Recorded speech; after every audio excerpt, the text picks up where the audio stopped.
तो आज का जो हमारा लेक्चर रहेगा वो रहेगा डबल फर्टिलाइजेशन, दैट मीन्स दोहरे निषेचन पर। ये कई बार एग्जाम में पूछा जाता है, ठीक है, तो उसको थोड़ा सा अच्छे से रीड करिए। तो इसमें थ्योरी लिख लीजिए। पादप जगत के आवृत बीजी पौधों में दोहरा निषेचन होता है। पादप जगत के आवृत बीजी पौधों में दोहरा निषेचन होता है। कौन से पौधों में? मैंने बोला आवृत बीजी पौधे, दैट मीन्स एंजियोस्पर्म। जितने भी एंजियोस्पर्मिक, दैट मीन्स आवृत बीजी पौधे इस पृथ्वी पर पाए जाते हैं, इन सभी के अंदर क्या होता है? डबल फर्टिलाइजेशन होता है, दोहरा निषेचन होता है। अब देखिए, कंफ्यूजन क्रिएट मत करना कभी भी।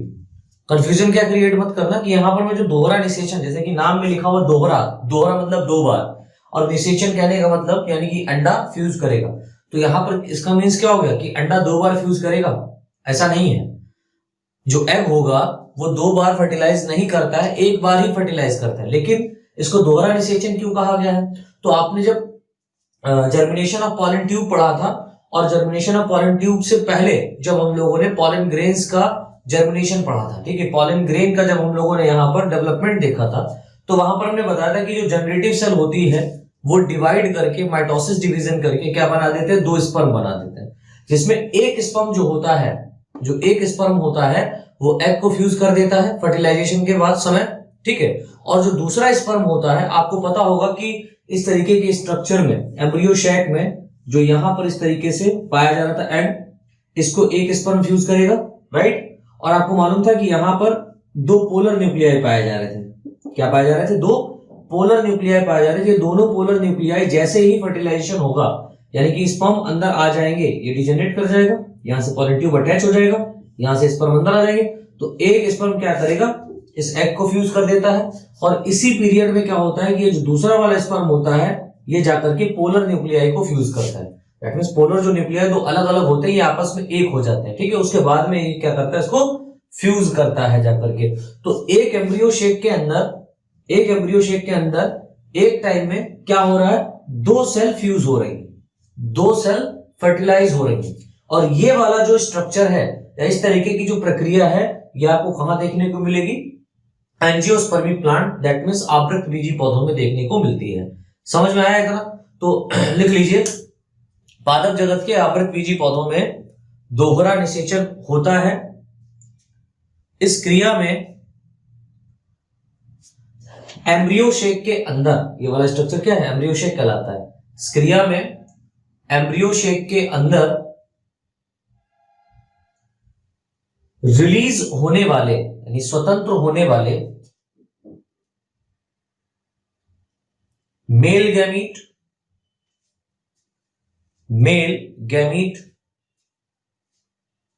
ब्रैकेट में 2 स्पर्म लिख दीजिएगा। आपको पता है कि जो जनरेटिव सेल होती है वो 2 स्पर्म को बनाती है, ठीक है। मेल गैमीट ब्रैकेट में 2 स्पर्म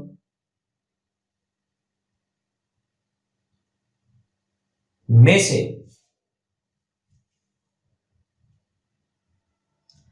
एक स्पर्म दोनों पोलर न्यूक्लियाई को, में से एक स्पर्म दोनों पोलर न्यूक्लियाई को, दोनों पोलर न्यूक्लियाई को फ्यूज करता है,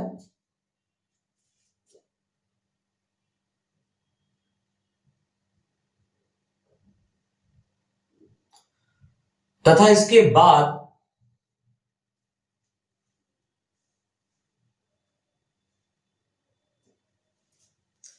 एक न्यूक्लियाई को फ्यूज करता है, पोलर न्यूक्लियाई को फ्यूज करता है,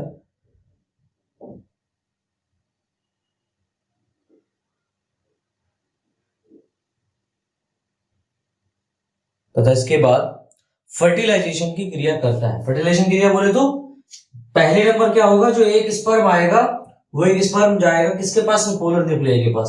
और दूसरा वाला जो स्पर्म होगा, जब पोलर न्यूक्लियाई फ्यूज हो जाएंगे, ठीक है, जब पोलर न्यूक्लियाई यहाँ पर फर्टिलाइज हो जाएगा, उसके बाद में जो दूसरा वाला स्पर्म बचता है, मेन स्पर्म, जिसको हम लोग बोल सकते हैं कि ये दूल्हा है।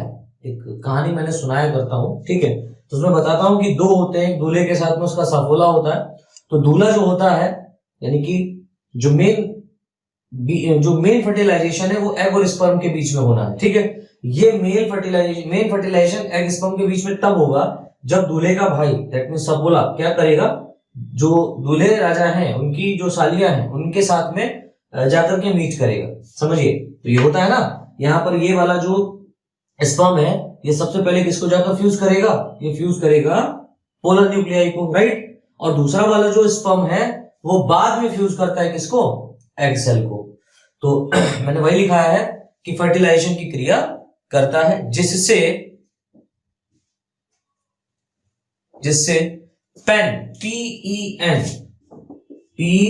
PEN, इसकी फुल फॉर्म है प्राइमरी एंडोस्पर्म न्यूक्लियस, जिससे PEN, primary endosperm and nucleus, primary endosperm nucleus, PEN, इसको शॉर्ट में बोलते हैं प्राइमरी एंडोस्पर्म न्यूक्लियस, का निर्माण हो जाता है।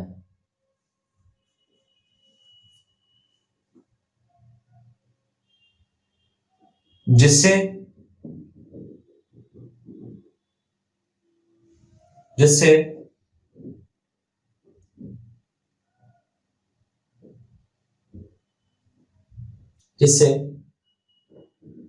पेन में, PEN, पेन में, इस बात को याद रखना, क्वेश्चन पूछा जाता है आपका नीट के लेवल पर, ये बात है, जिससे पेन में, that means primary endosperm nucleus में 3 न्यूक्लियाई या 3 न्यूक्लियस, 3 न्यूक्लियस केंद्रक, 3 केंद्रक पाए जाते हैं, 3 केंद्रक पाए जाते हैं, जिन्हें ट्रिप्लॉइड,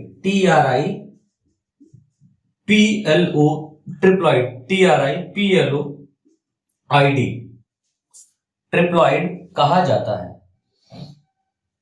जिन्हें ट्रिप्लॉइड कहा जाता है। तथा इस क्रिया को यानी कि जो ट्रिप्लॉइड बनेगा, 3 न्यूक्लियस वाली जो स्ट्रक्चर बनेगा, जो प्राइमरी एंडोस्पर्म न्यूक्लियस बनेगा, जो कि आगे चलकर के एंडोस्पर्म का फॉर्मेशन कराता है, राइट। इसका एक मेन फंक्शन होता है, ये जब जर्मिनेशन ऑफ सीड होता है तो उस समय इस पेन के अंदर, इस प्राइमरी एंडोस्पर्म न्यूक्लियस के अंदर, यानी कि एंडोस्पर्म जब ये फॉर्म करेगा, दैट मींस इसके अंदर स्टोर्ड फूड मटेरियल होगा।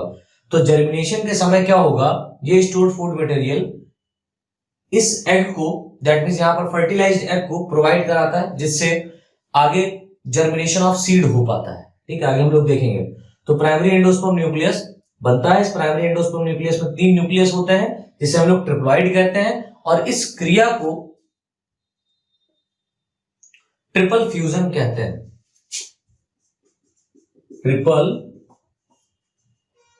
फ्यूजन कहते हैं, इस क्रिया को ट्रिपल फ्यूजन कहते हैं, ठीक है। आप कहेंगे सर 3 न्यूक्लियस कहां है, हमको तो दिखाई नहीं पड़ रहा है। तो देखिए ना, हम आपके आंखें खोलते हैं। आपको पता था कि यहां पर जब डेवलपमेंट ऑफ एम्ब्रियो शेक हुआ था, राइट, तो डेवलपमेंट ऑफ एम्ब्रियो शेक के अंदर यहां पर सारा सेल का डिवीजन हुआ था, मैंने बताया हुआ है प्रीवियस क्लासेस में। आपने अगर नहीं देखा है तो जाकर के प्रीवियस क्लासेस को लाइन बाय लाइन देखिए, सब आपको समझ में आ जाएगा अगेन। तो यहां पर आपको पता था 2 न्यूक्लियस बनते थे, 2 न्यूक्लियस बनते थे, जिनको हम लोग पोलर न्यूक्लियाई कहते थे। कितने थे, 2 थे, समझो। ये 2 पोलर न्यूक्लियाई पहले से ही है, राइट। अब यहां पर जो स्पर्म जाएगा, समझिए, जो स्पर्म जाएगा तो इसके अंदर भी तो एक न्यूक्लियस है भाई, इस स्पर्म में भी तो 1 न्यूक्लियस है कि नहीं है भाई, न्यूक्लियस है तभी तो ये स्पर्म बना है, नहीं तो बनता कहां है भाई, सिंपल सी बात है। तो ये स्पर्म जब जाकर इसको फ्यूज करेगा तो 2 तो पहले से वहां पर है, और एक इसका वाला चला गया, तो कितने हो गए, 3। कितने हो गए बेटा? 3। तो 3 पोलर न्यूक्लियाई यहां पर, सॉरी 2 पोलर न्यूक्लियाई और हम एक कह सकते हैं एक मेल न्यूक्लियाई, एक मेल गैमीट न्यूक्लियाई यहां पर प्रेजेंट है। तो यहां पर टोटल कितने न्यूक्लियाई प्रेजेंट है? 3 न्यूक्लियाई या 3 न्यूक्लियस प्रेजेंट है, ठीक है, जो कि आपस में मिलकर के क्या बनाता है? PEN, primary endosperm nucleus short में इसको बोलते हैं, ठीक है। ये जो पेन है इसको हम लोग ट्रिप्लॉइड फॉर्म कहते हैं। क्यों? क्योंकि इसमें 3 न्यूक्लियस पाए जाते हैं। इतना समझ में आया? ठीक है, नई लाइन से लिखो, जैसे ही प्राइमरी एंडोस्पर्म न्यूक्लियस का निर्माण हो जाता है, जैसे ही प्राइमरी एंडोस्पर्म न्यूक्लियस का निर्माण हो जाता है,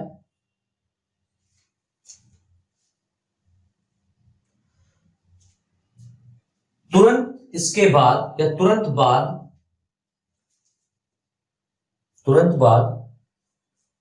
मेल गैमीट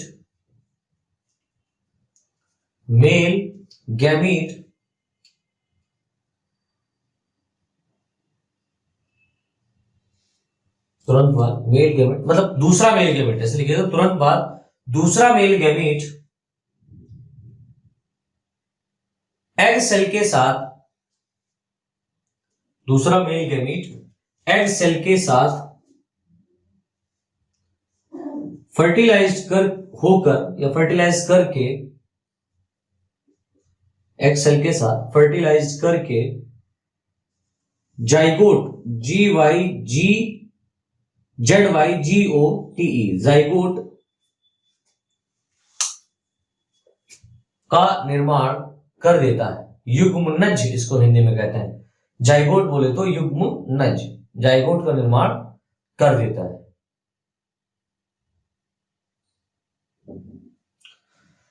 नई लाइन से स्टार बनाकर लिख लीजिए,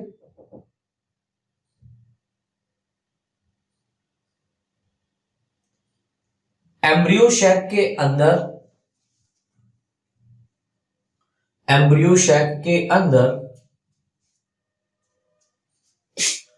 शेक कौन सा है भैया? ये जो पूरा इसके अंदर मटेरियल पाया जा रहा है और ये जो स्पेस है ये टोटल एम्ब्रियो शेक कहला रहा है, ठीक है। तो एम्ब्रियो शेक के अंदर 2 बार होने वाले फर्टिलाइजेशन की क्रिया को ही, 2 बार होने वाले फर्टिलाइजेशन की क्रिया को ही डबल फर्टिलाइजेशन कहते हैं। डबल फर्टिलाइजेशन कहते हैं। लाइन से एक लाइन छोड़ करके लिखें, ये तो स्टार बना करके पॉइंट हो गया, इसको अंडरलाइन कर देना, या हाइलाइटर अगर आपके पास में है तो उससे इसको नोट कर देना। मतलब जो जो पॉइंट इंपॉर्टेंट है, जो मैंने बहुत स्पेसिफिक जिन पे जोर दिया है, उनको आप हाईलाइट कर लेना। वो पॉइंट बहुत इंपॉर्टेंट है आपके एग्जाम के पॉइंट ऑफ व्यू से, आपके कॉम्पिटिटिव एग्जाम के पॉइंट ऑफ व्यू से, ठीक है। और एकेडमिक तो हम लोग पढ़ ही रहे हैं, सिंपल सी बात है। लाइन से लिख लो, फर्टिलाइजेशन होने के बाद, फर्टिलाइजेशन होने के बाद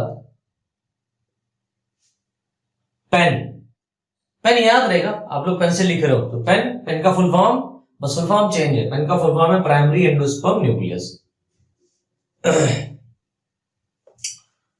pen that means primary endosperm nucleus बार बार डिवीजन करके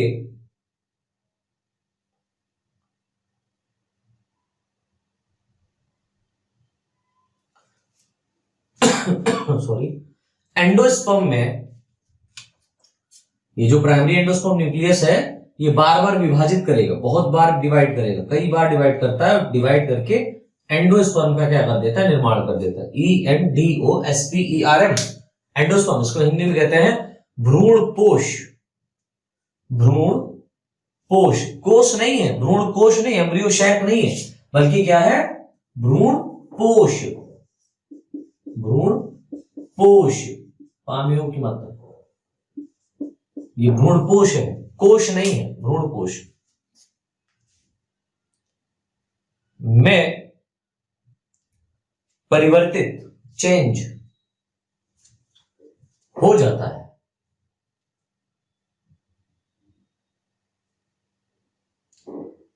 तथा जाइगोट, ये भी तो कुछ करेगा, तथा जाइगोट बार बार डिवाइड होकर, तथा जाइगोट बार बार डिवाइड होकर embryo, EMBRYO, embryo, embryo means भ्रूण, एम्ब्रियो भ्रूण का निर्माण कर देता है, या भ्रूण के रूप में परिवर्तित हो जाता है, जो भी लिखना चाहे, भ्रूण का निर्माण कर देता है। तो ये तो बात हो गई बेटा डबल फर्टिलाइजेशन, ठीक है। अब दोहरा निषेचन मुझे नहीं लगता कि आप भूल पाएंगे, याद रहेगा, बहुत ही सिंपल भाषा में मैंने पूरा सब कुछ समझाया हुआ है, यहाँ पर अच्छे से आपको रीड कर लेंगे, कम थ्योरी है, ज्यादा बातें लिखी हुई हैं जो आपको अच्छे से समझ में आ जाएगा, राइट। अब इसके बाद में क्वेश्चन ये इतने में ही नहीं सिमटेगा, अगर लॉन्ग क्वेश्चन आ जाता है, ठीक है, या लॉन्ग नहीं तो आपका 2-3 नंबर में अगर ये क्वेश्चन पूछा गया तो डेफिनेटली आपको क्या करना है, इसके बारे में और भी कुछ लिखना है।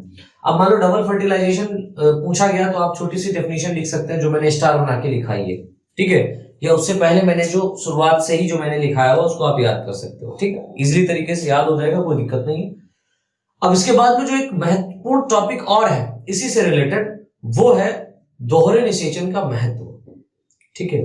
डबल फर्टिलाइजेशन का सिग्निफिकेंस क्या है, महत्व क्या है, इसके बारे में आपको एग्जाम में लिखना ही पड़ेगा, और ये अलग से पूछा भी जाता है 1-2 नंबर में कि डबल फर्टिलाइजेशन का क्या महत्व है, इसके बारे में स्पष्ट कीजिए या समझाइए, तो आपको समझाना पड़ेगा, राइट। तो अगली हेडिंग हमारी रहेगी दोहरे निषेचन का महत्व, सिग्निफिकेंट या सिग्निफिकेंस ऑफ डबल फर्टिलाइजेशन। तो दोहरे निषेचन का महत्व हेडिंग डाल दीजिए, उसमें लिखना शुरू करें। डबल फर्टिलाइजेशन का वर्णन, दैट मीन सबसे पहले किसने बताया, डबल फर्टिलाइजेशन का वर्णन सर्वप्रथम नवाश्चिन ने 1898 सर्वप्रथम नवाश्चिन ने 1898 में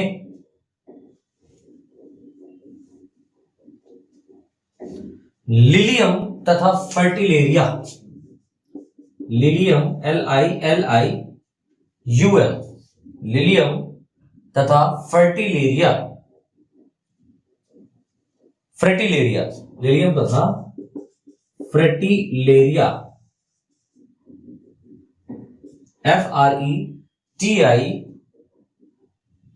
फ्रेटिलेरिया, FRETALARIA, फ्रेटिलेरिया, स्पेलिंग थोड़ा सही कर लीजिएगा, सॉरी, लिलियम तथा फ्रेटिलेरिया नामक पौधे में किया था।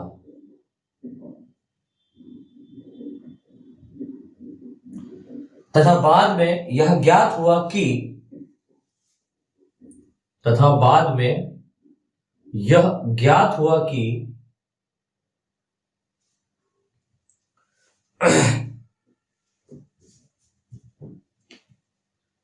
यह पौधे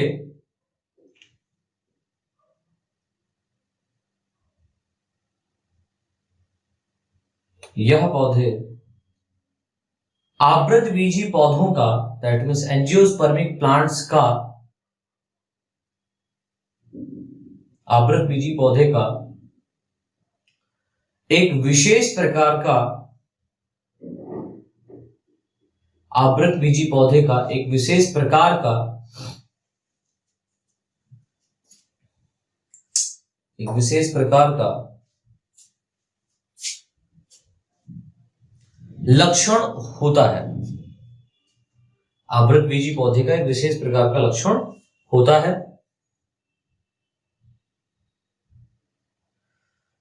तथा इस क्रिया में बने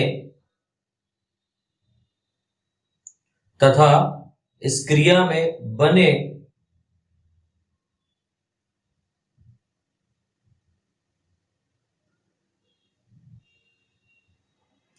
गैमीट से, इस क्रिया में बने गैमीट से एम्ब्रियो तथा एंडोस्पर्म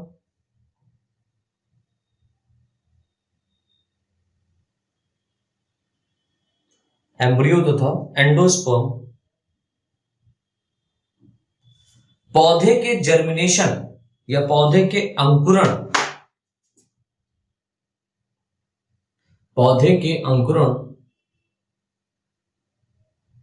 में सहायता करता है। पौधे के अंकुरण में सहायता करता है, सहायक होता है।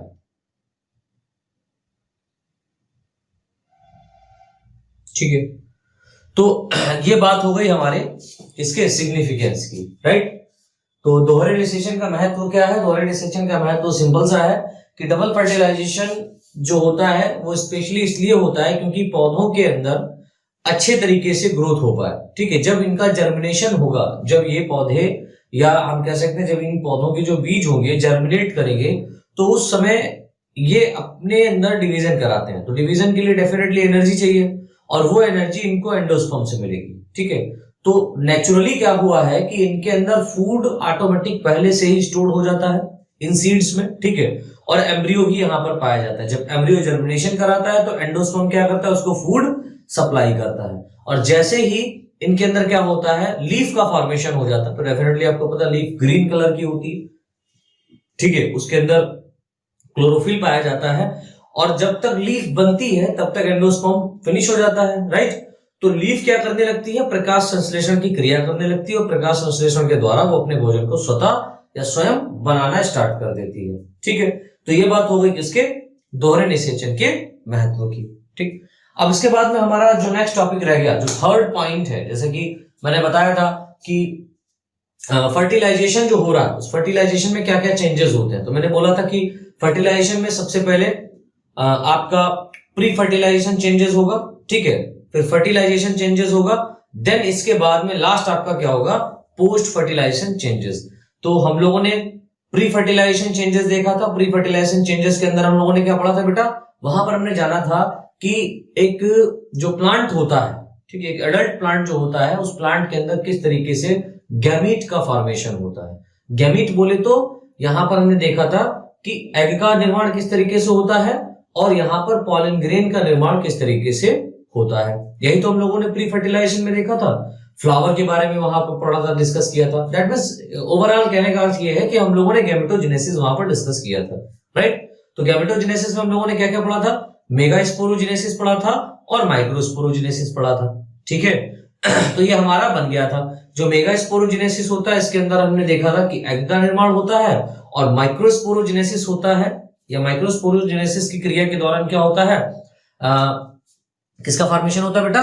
पॉलन ग्रेन का फॉर्मेशन होता है। तो गैमीट जब बन गए थे तो गैमीट बनने के बाद में क्या प्रोसेस होना था? फर्टिलाइजेशन होना था। तो फर्टिलाइजेशन हम लोगों ने देखा, राइट। फर्टिलाइजेशन में क्या देखा कि जो गैमीट होता है, पॉलन ग्रेन होता है, वो पॉलन ग्रेन एक प्लांट से दूसरे प्लांट पर किस तरीके से ट्रांसमिट हो सकता है? By air, by water, by insect, by snake.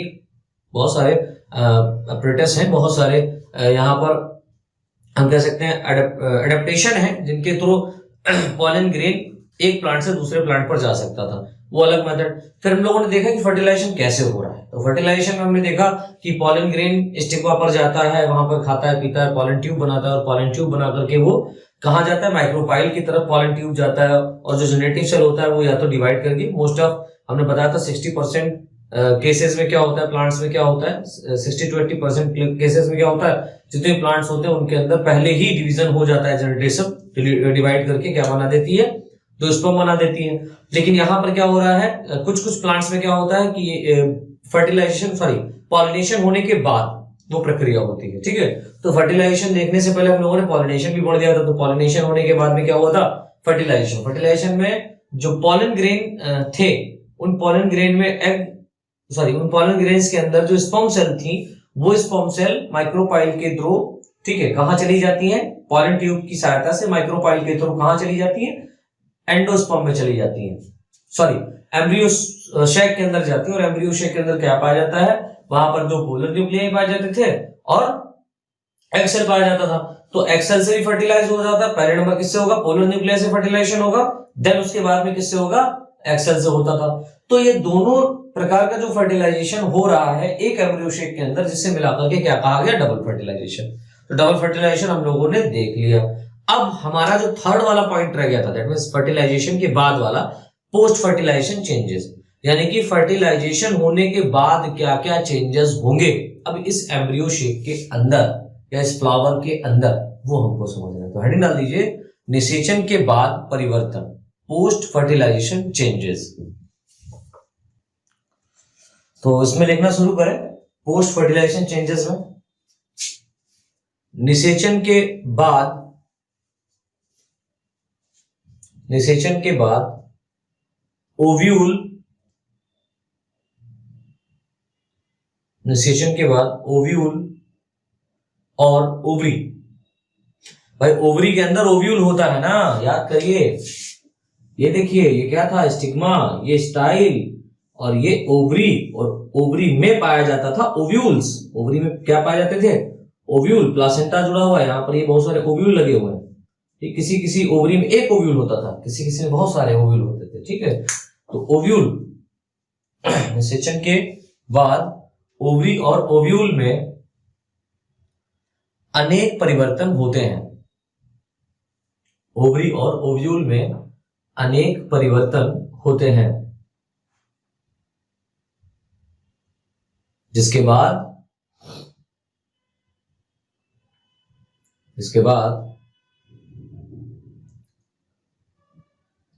Ovule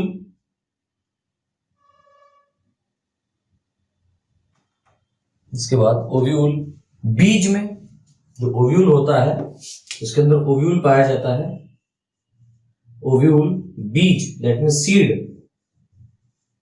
में, तथा ओवरी, ये वाला क्वेश्चन, अंडाशय जिसको बोलते हैं, तथा ओवरी फ्रूट में, फल यही खाने वाला योग्य होता है फ्रूट में।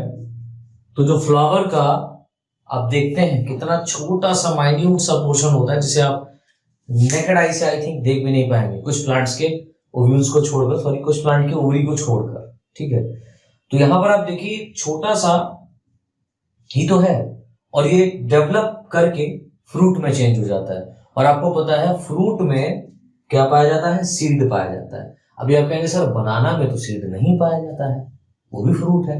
हाँ भैया, वो डिफरेंट टाइप का फ्रूट है, फ्रूट भी एक तरीके के होते हैं। ठीक है, तो यहां पर क्या है? यहां पर जो ओवरी है ये फ्रूट में चेंज होगा, और जो ओव्यूल है ये किस में चेंज होगा? सीड में चेंज होगा। यही तो है फर्टिलाइजेशन के बाद होने वाला चेंजेस। और क्या रहा?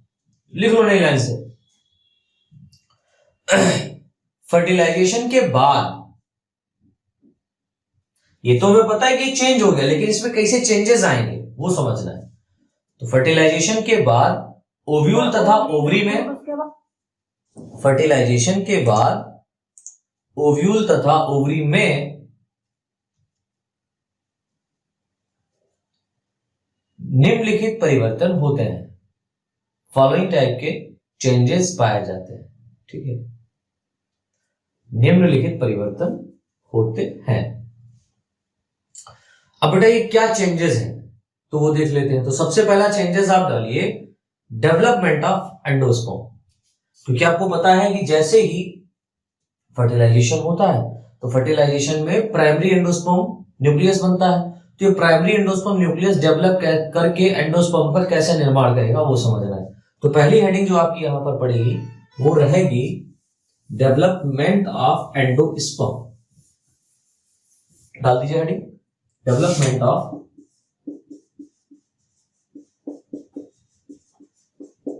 एंडोस्पर्म। राइट, तो यहां पर एंडोस्पर्म का किस तरीके से डेवलपमेंट हो रहा है उसे समझना है। लिखें, इस हेडिंग के अंतर्गत लिखें, फटाफट लिखें। इसको हिंदी में बोलते हैं भ्रूण कोश का विकास। भ्रूण कोश नहीं है, पोष, भ्रूण कोश का विकास।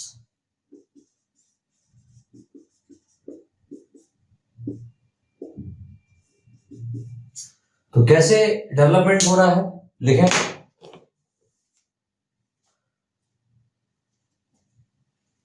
एंडोस्पर्म,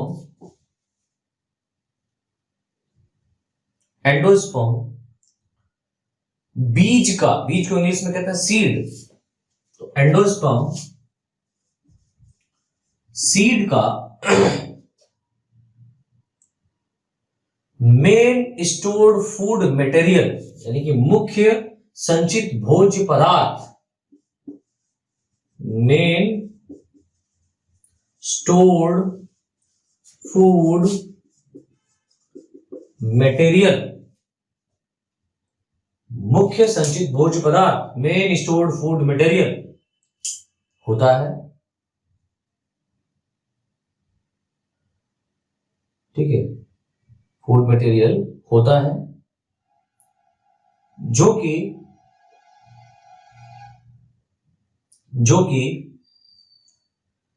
एंडोस्पर्म के न्यूक्लियोलस, जो एंडोस्पर्म होता है इसके अंदर जो न्यूक्लियोलस पाया जा रहा है, केंद्रिका पाया जा रही है, ठीक है, एंडोस्पर्म के न्यूक्लियोलस, एंडोस्पर्म के न्यूक्लियोलस केंद्रिका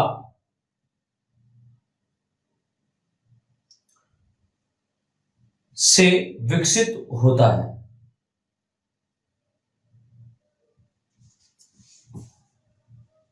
से विकसित होता है। यह एंडोस्पर्म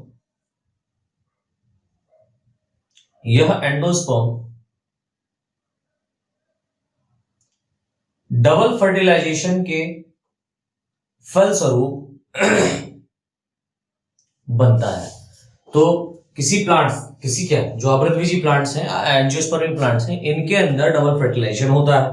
तो पहला क्वेश्चन तो यहां पर ये पुटअप हो गया कि एंडोस्पर्म का फॉर्मेशन कैसे होता है। तो आप कहेंगे सर एंडोस्पर्म का फॉर्मेशन डबल फर्टिलाइजेशन के कारण होता है। ठीक है, अब एक्टिविटी क्या है, क्या प्रक्रिया है, वो आपको एक्सप्लेन करना। अगर पूछता है तो बताना, नहीं तो नहीं बताना है। तो आपको सिर्फ इतना याद रखना है कि एंडोस्पर्म का फॉर्मेशन डबल फर्टिलाइजेशन प्रोसेस में होता है। सिंपल सी बात है। तो लिखें, बनता है जो ट्रिप्लॉइड, जो कैसा होता है, ट्रिप्लॉइड दैट मीन्स 3n, इसको हम लोग बोल सकते हैं, जो ट्रिप्लॉइड ब्रैकेट में 3n होता है, 3n होता है, जिसमें स्टोर्ड मटेरियल, यानी जो स्टोर्ड फूड मटेरियल है उसकी बात कर रहे हैं, जिसमें स्टोर्ड मटेरियल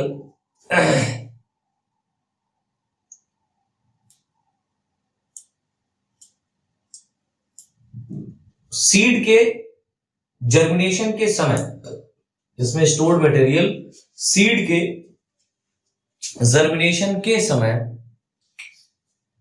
काम आता है,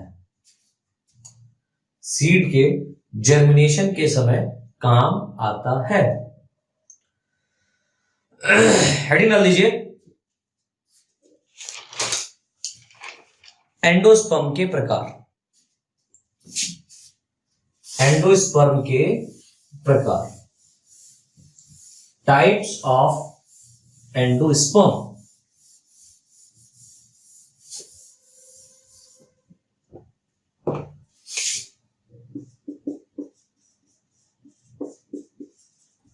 एंडोस्पर्म के प्रकार, टाइप्स ऑफ एंडोस्पर्म बहुत इंपॉर्टेंट है।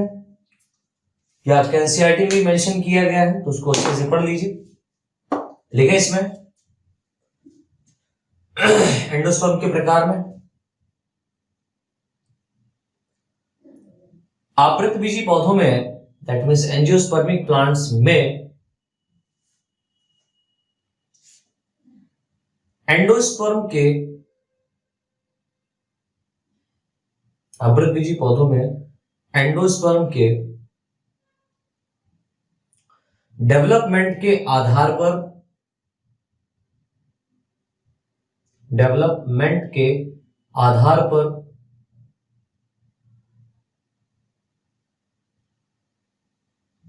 यह प्रायः 3 प्रकार के होते हैं। यह प्रायः 3 प्रकार के होते हैं, 3 टाइप्स। यह प्रायः 3 प्रकार के होते हैं, 3 टाइप के होते हैं, जिन्हें क्रमशः नंबर एक केंद्रकीय, जिन्हें क्रमशः नंबर 1 केंद्रकीय भ्रूणपोष, भ्रूणपोष, इसको इंग्लिश में हम लोग बोलते हैं बेटा न्यूक्लियर एंडोस्पर्म, न्यूक्लियर एंडोस्पर्म, केंद्रकीय भ्रूणपोष। नंबर 2 कोशिकीय भ्रूणपोष, दैट मीन्स कोशिका यहां पर पाई जाएंगी, यहां पर केंद्रक का रीअरेंजमेंट होगा, यहां पर कोशिका पाया जाएगा। केंद्रक तो होगा लेकिन केंद्रक जो होगा वो सेल के अंदर डिवाइड हो जाएगा, तो हम कह सकते हैं कोशिकीय भ्रूणपोष, that means cellular endosperm, cellular endosperm. And at last third जो हमारा यहां पर रहेगा वो है हिलोबियल भ्रूणपोष। सर ये क्या है, हिला के रख दिया इसने। हाँ भैया ये हिलाने वाला है, हिलोबियल भ्रूणपोष, आपको जड़ से हिला देगा ये हिलोबियल भ्रूणपोष। दैट इज मजाक कर रहे हैं, ऐसा है नहीं, एंडोस्पर्म है हिलोबियल टाइप का। कैसा होता है अभी हम लोग आगे डायग्राम में समझेंगे। हिलोबियल एंडोस्पर्म, दैट मीन्स हिलोबियल भ्रूणपोष, हेलोबियल एंडोस्पर्म, ठीक है। अब यहां पर केंद्रकीय भ्रूणपोष, कोशिकीय भ्रूणपोष और हेलोबियल भ्रूणपोष कैसा है, इसको हम लोग डायग्राम के थ्रू समझ लेते हैं, इसके अंतर्गत लिखने की आवश्यकता नहीं है आपको, ठीक है। तो मैं डायग्राम ड्रॉ कर देता हूं फिर समझाता हूं।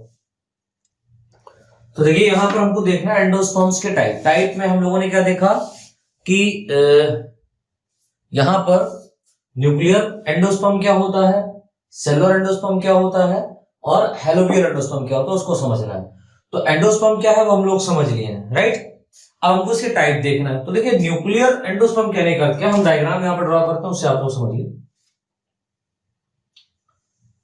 यहां पर ये मान लो एम्ब्रियो शैक है, ठीक है, क्या है एम्ब्रियो शैक है। इसमें ऊपर की तरफ यहां पर मान लो ये एम्ब्रियो अटैच है, क्या अटैच है, एम्ब्रियो अटैच है, क्योंकि एम्ब्रियो बन चुका था, राइट। और बीचों बीच में यहां पर 3 न्यूक्लियस पाए जा रहे थे, 3 न्यूक्लियस देन एक सेल।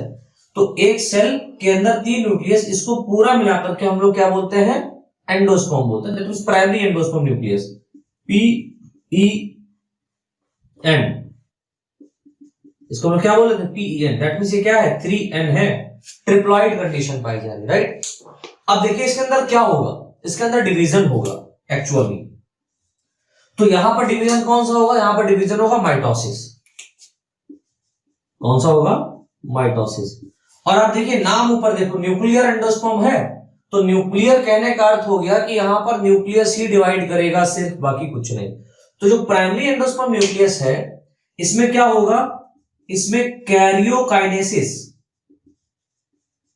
कैरियोकाइनेसिस बोले तो केंद्रक विभाजन होता है, बट नो साइटोकाइनेसिस, मींस इसके अंदर साइटोकाइनेसिस नहीं होता है डिवीजन के उपरांत। तो होगा क्या एक्चुअल में, न्यूक्लियर एंडोस्पर्म में क्या होगा कि यहां पर इसके अंदर लगातार किसका विभाजन होगा, केंद्रक का विभाजन होगा, लेकिन यहां पर वो केंद्रक अलग होकर के कोशिका में विभाजित नहीं होगी डिवीजन के उपरांत, लेकिन बाद में क्या होगा, साइटोकाइनेसिस हो जाएगा। तो हम यहां पर देखेंगे कि जो माइटोसिस डिवीजन यहां पर होगा तो कैसे होगा, इसको थोड़ा सा और लेस करता हूं, छोटा करता हूं क्योंकि डायग्राम बड़ा बनेगा। ये मान लो है, तो इसके अंदर क्या हुआ, ये एम्ब्रियो यहां पर अटैच है, तो इसके अंदर डिवीजन हुआ ना, तो न्यूक्लियस डिवीजन। तो यहां पर पहले क्या बनेंगे, 2 न्यूक्लियस बनेंगे। कितने न्यूक्लियस बनेंगे, 2 न्यूक्लियस बनेंगे। देन इसके बाद में यहां पर बहुत सारे न्यूक्लियस बन जाएंगे। दैट मींस इसके अंदर डेवलपमेंट हो रहा है ना, यहां पर क्या हो रहा है, डिवीजन हो रहा है। कहने का अर्थ क्या हो रहा है, डिवीजन किसका, न्यूक्लियस का। तो यहां पर पहले 2 न्यूक्लियस बने, फिर 2 से 4, 4 से 8, 8 से 16, 16 से 32, इस तरीके से बनते जाते हैं। तो इस तरीके से यहां पर न्यूक्लियस ही क्या होंगे, डिवाइड करेंगे। तो ऐसा एम्ब्रियो शैक समझो, ऐसा एम्ब्रियो शैक जिसमें एम्ब्रियो भी डिवाइड कर रहा है और यहां पर जो एंडोस्पर्म है उसके न्यूक्लियस डिवाइड कर रहे हैं, लेकिन यहां पर सेल का डिवीजन नहीं हो रहा। एटलीस्ट क्या होगा, बाद में क्या होगा, सारे के सारे इन केंद्रक के चारों ओर कोशिका द्रव्य विभाजन कर जाता है। कैसे, ठीक है। तो यहां पर क्या होगा, ये जितनी भी सेल्स थी या जितने भी ये केंद्रक थे, ये डिवाइड कर जाएंगी सेल्स में। ये देखिए, यहां पर सेल का भी क्या हो गया, डिवीजन हो गया। ठीक है, यहां पर किसका डिवीजन हो गया, सेल का डिवीजन हो गया। दैट मींस कैरियोकाइनेसिस तो चला, लेकिन लास्ट में साइटोकाइनेसिस भी होता है। लेकिन बीच में जब तक न्यूक्लियस बहुत सारे डिवाइड नहीं हो जाते तब तक साइटोकाइनेसिस नहीं होता, केंद्र कोशिका द्रव्य विभाजन नहीं होता। तो ऐसा एंडोस्पर्म का डेवलपमेंट जिसमें शुरू से लेकर के आखिर तक किसका डिवीजन हो, सिर्फ न्यूक्लियस का डिवीजन हो, सेल का डिवीजन ना हो। दैट मींस यहां पर न्यूक्लियस डिवाइड कर रहा है लेकिन साइटोप्लाज्म डिवाइड नहीं कर रहा है, कहने का अर्थ है तो साइटोप्लाज्म का डिवीजन ना हो, सिर्फ और सिर्फ न्यूक्लियस का डिवीजन हो और लास्ट में साइटोकाइनेसिस होकर के सारी कोशिकाएं अरेंज हो जाए, तो ऐसे डिवीजन को हम लोग बोलते हैं, सॉरी ऐसे एंडोस्पर्म को हम लोग बोलते हैं न्यूक्लियर एंडोस्पर्म। समझ गए। अब बात आती है सेलुलर एंडोस्पर्म। तो सेलुलर एंडोस्पर्म क्या है भैया, तो सेलुलर एंडोस्पर्म को समझने के लिए हम क्या देखेंगे कि इसका डिवीजन देख लें। सेलुलर एंडोस्पर्म को देखने के लिए इसका डिवीजन देखें। तो सेलुलर में तो बात एक समझ में आ रही होगी कि न्यूक्लियस के साथ साथ ही कोशिका का विभाजन होगा। समझो, यहां पर अगेन में बना रहा हूं वही डायग्राम, ठीक है। अगेन इसमें एम्ब्रियो शेक पाया जा रहा है, ठीक है। अगेन इसमें क्या पाया जा रहा है, एम्ब्रियो शेक पाया जा रहा है। एम्ब्रियो शेक के अंदर एम्ब्रियो पाया जा रहा है और इसके अंदर प्राइमरी एंडोस्पर्म न्यूक्लियस भी पाया जा रहा है, ठीक है। पेन, और ये क्या है, एम्ब्रियो है, EMBRY एम्ब्रियो, ये पेन है। पेन कैसा होता है, 3N है यहां पर, तो डिवाइड करेगा। तो डिवाइड करने में क्या होगा, यहां पर माइटोसिस होगा। अब माइटोसिस हो रहा है तो खास बात क्या होगी सर, माइटोसिस तो यहां पर हो रहा है, लेकिन खास बात यह है बेटा कि इसमें क्या होगा, कैरियोकाइनेसिस प्लस साइटोकाइनेसिस दोनों होगा। यहां पर केंद्रक द्रव्य विभाजन प्लस साइटोप्लाज्म विभाजन, साइटोकाइनेसिस, कोशिका द्रव्य विभाजन दोनों होता है। और जब दोनों होगा तो यहां पर कुछ स्ट्रक्चर आपको ऐसा देखने को मिलेगा, एक सेल ऊपर एक सेल नीचे, इस तरीके से, ठीक है। ये सेकेंड स्टेप में आपको ऐसा देखने को मिलेगा। और थर्ड स्टेप में आप जब देखेंगे तो थर्ड स्टेप में आपको कुछ इस तरीके से दिखाई देगा, लाइक 4, ठीक है। और फिर अगेन जब इसको लास्ट में देखेंगे आप तो इसके अंदर बहुत सारे सेल्स का फॉर्मेशन हो जाता है, बिल्कुल न्यूक्लियर एंडोस्पर्म की तरह। तो देखो एक जैसा ही दिख रहा है, ये तो अलग नहीं है, लेकिन इसको हम डिवाइड कर सकते हैं यहां से, पहला और दूसरा। पहले और दूसरे में हम इसको विभाजित कर सकते हैं कि हाँ ये वाला अगर आपको देखने को मिल रहा है स्लाइड के अंदर, आपको दिखाया जाए, मतलब एंडोस्पर्म दिया जाता है प्रैक्टिकल फॉर्म में, ठीक है। तो एंडोस्पर्म में आप ये जब देखेंगे तो आप कहेंगे अरे सर ये तो न्यूक्लियर एंडोस्पर्म डिवीजन है, और ये देखेंगे तो आप कहेंगे सर ये सेलुलर एंडोस्पर्म डिवीजन है। ठीक है, अब हम लोग बात करते हैं हेलोबियल। हेलोबियल कंफ्यूजन पैदा कर देगा इन दोनों में, हेलोबियल डिवीजन इन दोनों में कंफ्यूजन पैदा कर देगा। कैसे? देखो मैंने बताया कि सेलुलर एंडोस्पर्म न्यूक्लियस में क्या होता है, यहां पर एक बार डिवाइड करता है पेन में। ठीक है, जो प्राइमरी एंडोस्पर्म न्यूक्लियस है, इस प्राइमरी एंडोस्पर्म न्यूक्लियस में क्या होगा, माइटोसिस होगा, और इस माइटोसिस में साइटोकाइनेसिस प्लस कैरियोकाइनेसिस दोनों होता है। हाँ सर, कैरियो भी हो रहा है और साइटो भी हो रहा है। हाँ ठीक, तो भैया यहां पर कैरियो और साइटो जब होगा तो ये कुछ इस तरीके से दिखाई देगा। हाँ यार, ये तो बिल्कुल इस तरीके से दिखाई दे रहा है। और ये हेलोबियल वाला तो दिखाई दे रहा है सर किसकी तरह, सेलुलर एंडोस्पर्म न्यूक्लियस की तरह दिख रहा है ना। हेलोबियल वाला किसकी तरह दिख रहा है, सेलुलर एंडोस्पर्म न्यूक्लियस का। अब मान लो 3 स्लाइडें आपको ये सेकेंड रो वाली दी गई, ये सेकेंड रो वाली 3 स्लाइडें दी गई, तो आपको एक तो पता कर लोगे कि हाँ सर ये तो न्यूक्लियर एंडोस्पर्म डिवीजन है, ये वाला सेलुलर है, ये वाला सर ये सेलुलर है कि हेलोबियल पता नहीं। पता होने के लिए इसको थर्ड स्टेप में जाने दो, जब थर्ड स्टेप में जाएगा तब समझ में आएगा कि हाँ हेलोबियल कौन सा है, कौन सा सेलुलर है, कौन सा न्यूक्लियर है। अब थर्ड स्टेप पे गया तो क्या होगा, यहां पर जो एक बार साइटोकाइनेसिस और एक बार कैरियोकाइनेसिस हुआ और जो 2 सेल बनी, इन दोनों सेल में अब सिर्फ और सिर्फ क्या होगा, कैरियोकाइनेसिस होगा। अरे सर मतलब केंद्रक द्रव्य विभाजन होगा। हाँ यार, यहां पर सिर्फ और सिर्फ क्या होगा, कैरियोकाइनेसिस होगा, केंद्रक द्रव्य विभाजन होगा। और केंद्रक द्रव्य विभाजन होगा तो क्या होगा, आप देखेंगे कि ऊपर भी बहुत सारा न्यूक्लियस अरेंज होगा, राइट, और नीचे भी बहुत सारा न्यूक्लियस अरेंज होगा। तो देखो यहां पर आपको क्या दिख रहा है, एक सेल 2 सेल दिख रही हैं, इन 2 सेल में ऊपर जब आप देखेंगे तो बहुत सारा न्यूक्लियस, नीचे देखेंगे तो बहुत सारा न्यूक्लियस। अब फिर क्या होगा, एटलीस्ट भैया बिल्कुल लास्ट वाला फॉर्मेशन आ जाएगा, मतलब बहुत सारी सेल्स यहां पर इस तरीके से अरेंज हो जाएंगे।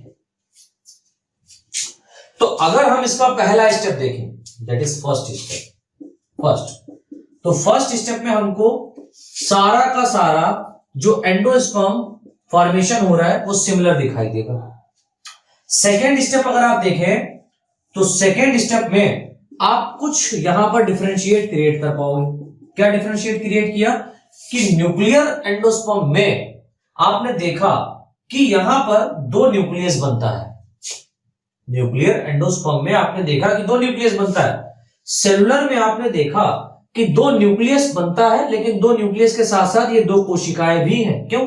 क्योंकि यहां पर सेप्टम पाया जा रहा है, दैट मींस यहां पर कोशिका द्रव्य विभाजित कर गया है।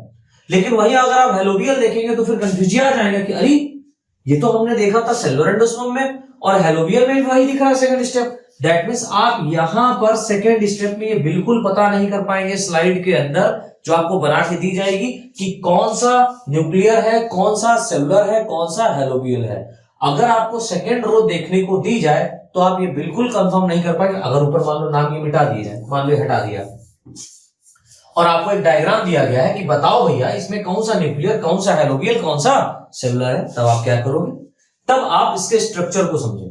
पहले स्टेप में कोई भी यहां पर बात नहीं समझ में आएगी, सेकेंड स्टेप में कंफ्यूजन होगा, लेकिन थर्ड स्टेप देखो। थर्ड स्टेप में हमने देखा कि यहां पर न्यूक्लियर की बात करेंगे तो न्यूक्लियर में सिर्फ न्यूक्लियस ही यहां पर क्या रहता है, भरा रहता है। ठीक है, अगर हम लोग सेलुलर की बात करेंगे तो सेलुलर में आप देखेंगे न्यूक्लियस है प्लस बहुत सारा सेल अरेंज रहता है इस कंडीशन में, इस रो में, राइट। अगर हम हेलोबियल की बात करेंगे तो हेलोबियल में 2 सेल हैं और दोनों सेल के अंदर अंदर क्या भरा हुआ है, दोनों सेल के अंदर अंदर क्या पाया जा रहा है, न्यूक्लियस पाया जा रहा है। तो थर्ड स्टेप अगर हम स्टडी के लिए उठाएं और आपसे कहें कि बताओ भैया इसमें से कौन सा सेलुलर, कौन सा न्यूक्लियर और कौन सा आपका हेलोबियल है, तो आप बिल्कुल बता पाएंगे कि सर ये न्यूक्लियर है, ये सेलुलर है और ये हेलोबियल है, एंडोस्पर्म। ठीक है, और अगर फोर्थ स्टेप देखें तो फोर्थ स्टेप सारा का सारा सिमिलर है। फोर्थ स्टेप बनना यही है, लेकिन बीच में थोड़ी सी नौटंकी हो जाती है, समझ रहे हैं। तो ये बात यहां पर आपको याद रखनी रहेगी। ये हमारा